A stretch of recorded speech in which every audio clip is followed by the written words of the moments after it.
Welcome to the deep dive. We're here to take source material and really pull out the key insights for you. Today, we're doing an in-depth exploration of a really unique place, Kasol, deep in the Indian Himalayas. You might have heard it called India's Mini Israel. We've got some great source material here, excerpts from Kasol, India's Mini Israel in the Himalayas. So our mission today, to unpack what makes Kasol tick, why it gets that Mini Israel name, and basically give you the lowdown on this Himalayan spot if you're curious. Yeah, and what's really striking about the material is how it paints this picture, not just of a physical place, but a whole experience. It's this blend of, incredible nature and this very specific culture. We'll get into the practical stuff, the spiritual side, and just that atmosphere that makes Kasol, Kasol. Okay, let's kick things off. First things first, location. Where exactly is this place? So the sources tell us it's a small village tucked away in Himachal Pradesh in the Kulu district. Altitude-wise, we're looking at about 1,580 meters. So that's, around 5,180 feet, right in the heart of the Parvati Valley. And the scenery sounds incredible. Snow-capped peaks, these dense deodar forests, and those big cedar trees, plus the Parvati River flowing through. The source actually says the air is infused with peace. That's quite a description. That tranquility, that sense of peace, is fundamental, I think. And it makes you wonder, right, how does this kind of serene, sort of isolated natural setting, how does that contribute to the unique cultural mix we see in Kasol? Often that kind of beauty and isolation really shapes communities, draws certain kinds of people. Yeah, people looking for something different, maybe, which sounds appealing. But okay, before you get to soak in that peace, you've got to actually get there. How easy is it? How do you reach Kasol? The material lays out a few options. It's roughly 500 kilometers from Delhi, which is, manageable. If you like a road trip, sounds like driving a car or even a motorbike is a great way to do it. See the journey unfold. It's the classic Himalayan road trip experience. Exactly. Or for public transport, you can grab a bus going towards Manali, get off at Kulu or Buntar, and then it's a taxi or a local bus ride from there to Kasol. Seems straightforward enough. Right. And if you want to fly, the nearest airport is Buntar, and that's super convenient, only about 30 kilometers away. Oh, that's quite close. Yeah, so it seems pretty accessible, really, no matter how you prefer to travel, whether you want that long scenic drive or just a quicker flight in. Good to know. Options are always good. Definitely. Now, this is where I think it gets really fascinating. The source says Kasol is more than a place, it's a feeling. That's a strong statement. What creates that? What's the vibe, the feeling that lingers? It seems to be about more than just the views, it's the atmosphere. Like sitting in those riverside cafes, just sipping coffee, watching the Parvati River flow by. That sounds idyllic. It really does. It paints a picture of slowing down. And the food. The Israeli influence comes through so strongly here, doesn't it? Oh, absolutely. It's very evident. Falafel, hummus. Seems like they're staples there, but also specific Israeli breakfasts, things like that. And it's interesting, this isn't just a recent foodie trend. It goes back, right? Yeah. To Israeli travelers, often post-military service, finding this place. Exactly. Seeking something, solace, reflection maybe, and finding it in the Parvati Valley's openness. It's a deep connection. Right, and alongside that, you've still got other international stuff like pizza, pasta, and of course, local Himachali momos. Those are good. Probably a unique local take on them, too. For sure. The source even names some popular cafes: Moondance Cafe, Evergreen Cafe, Jim Morrison Cafe. Sounds like they're real hubs. More than just places to eat, they're part of the social fabric.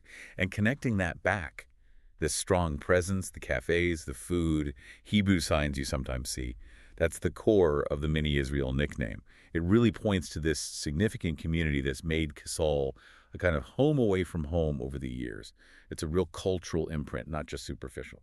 That makes sense. So, okay, you've soaked up the cafe vibe. What else is there to see and do beyond just chilling by the river, which sounds pretty great in itself? Well, the river itself is a major draw, just sitting by the banks, yeah. But for a bit more activity, there's Shalal Village, a short trek away, apparently. Yeah, known for being a bit more laid back, maybe some riverside gatherings, that kind of thing. Yeah. Still very tranquil. Then there's Manikaran Sahib. That sounds significant. Very. It's a major spiritual site for both Sikhs and Hindus.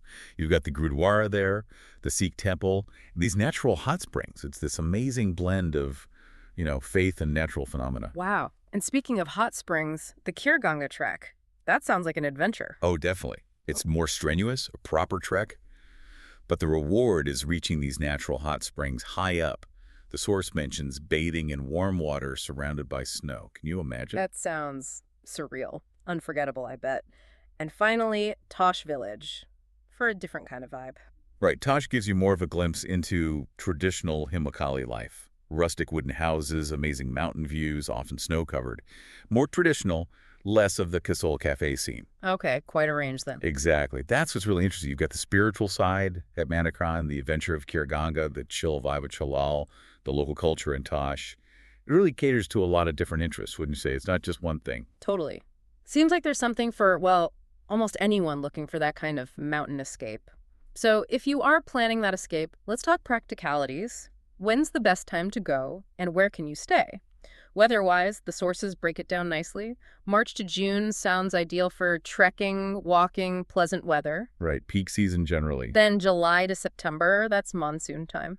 But the valleys get incredibly lush and green afterwards, so a different kind of beauty. Could be muddy, though. Need to be prepared. Good point. And then, if you want snow, October to February is your window for that winter wonderland experience. Right. Colder, obviously, but magical in its own way. And accommodation. Sounds like Kasol covers all the bases. Budget travelers have hostels, pretty affordable, like 500 to 1,000 a night. They mentioned the hosteler nomads, Whoopers, Kasol, popular spots. Yeah, those hostels often have a great social atmosphere, too. Good for meeting people. Definitely. Then you've got mid-range hotels, maybe 1,500 to 3,000, and luxury resorts too, starting around 5,000 and going up. So quite a spread. Plus, homestays are apparently really popular for a more authentic local experience. That makes sense. Immerse yourself a bit more. So yeah, that flexibility is great. It means Kasol isn't just for one type of budget or travel style. It really seems open to everyone. Good to know. Now, given it's the Himalayas, high altitude, changeable weather, the source gives some important tips for visitors, things to keep in mind. Sensible advice, always needed in the mountains. Yeah, like altitude awareness. They advise walking slowly when you first arrive, let your body adjust, avoid rushing around. Crucial. Altitude sickness is no joke. Right. And during the monsoon, be careful, paths can get really slippery. Common sense, but easily forgotten when you're caught up in the scenery. And a big one, environmental responsibility. Basically, don't leave trash, especially plastic. Respect the environment. Absolutely key. Preserve the beauty that draws people there in the first place. And finally, just general respect for the local Himachali culture and traditions. Be a mindful visitor. Which brings up a really important point, doesn't it? How can we as travelers practice this kind of conscious travel? How do we make sure our visit actually helps preserve the unique character, the very essence of places like Kasol, instead of, eroding it? That's a great question. Being a guest, essentially, and treading lightly. Exactly. Leaving it as good as or even better than you found it, if possible. Right. Now, beyond the cafes and the treks, the source mentions stories, legends woven into the place. What kind of tales are we talking about? Yeah, this adds another layer, doesn't it? Gives it depth. Totally. So there's a legend about Lord Shiva meditating in the valley. That's apparently why it's called the Parvati Valley, after his consort, Parvati. Ah, okay. So a deep mythological connection. And then the Manakaran legend, remember the hot springs? Mm-hmm. The story goes they appeared when goddess Parvati lost an earring, a carnifool there. Oh, interesting. So the springs themselves have this divine origin story. And what's fascinating, as the source kind of hints, these aren't just old wives' tales to dismiss. It says every stone, every tree tells a story. It suggests this deep embedding of the spiritual within the natural landscape itself. It's not separate. It gives the place this resonance. That's beautifully put. It connects the tangible place with these intangible beliefs. Okay, so wrapping this up, we've covered a lot. What's the big takeaway here for you, the listener? Why should Kasol be on your radar? Well, if you look at the bigger picture, Kasol is this really vibrant, living example of a cultural crossroads. You've got these ancient myths and spiritual traditions meeting very modern international traveler communities, all happening against this absolutely stunning natural backdrop. It's a powerful mix, I think. Shows how places can become these melting pots. Yeah, it really does offer a unique package deal, doesn't it? You get peace, you get raw nature, adventure if you want it, and this very distinct cultural scene, that blend of Indian and Israeli influences. It's a place for quiet reflection, but also for exploration and experiencing something genuinely different. So our final thought for you to ponder, in a world that sometimes feels like it's all becoming the same, what can we learn? What might you discover about connection, about culture, maybe even about yourself, by visiting a place like Kasol, somewhere so tranquil yet so vibrantly unique, where nature and these specific human stories meet?